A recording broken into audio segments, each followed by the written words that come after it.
করে আমার তালা বন্ধ করে দিয়েছে। আমি আর শরীফুল ভাই ভিতরে তালা বন্ধ করে দিয়েছি।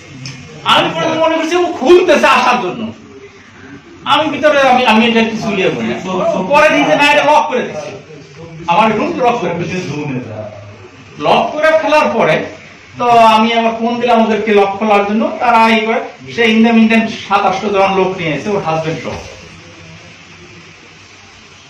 অফিসে। একটা অফিসে এটা কি করতে পারে আপনাদের কাছে প্রশ্ন। তো এই জিনিসটা আমি আমার ঊর্ধ্বতন কর্তৃপক্ষকে জানাইলাম ওই দিনই।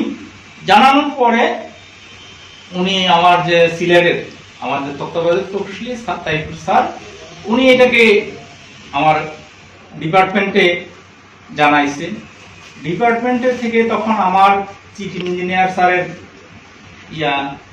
ওই যে পিএ স্টাফ অফিসার, তারপর এডিশনাল চিফ ইঞ্জিনিয়ার এবং চিফ ইঞ্জিনিয়ার নিজে আমাদের যে ডিডি অ্যাডমিন যে প্রশাসনটা দেখে ডিডি অ্যাডমিনকে দিয়ে আমাকে ফোন করাইল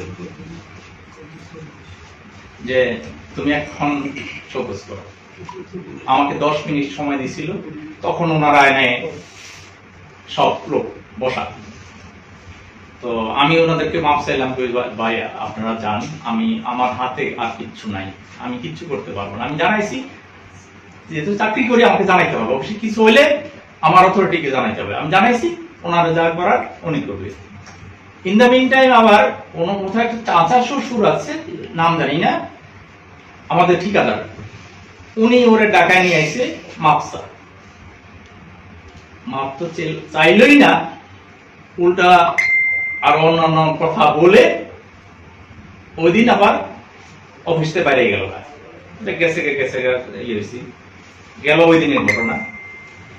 তারপর গত আজকে হইল কয় তারিখ, 24 তারিখ, গতকাল আসছে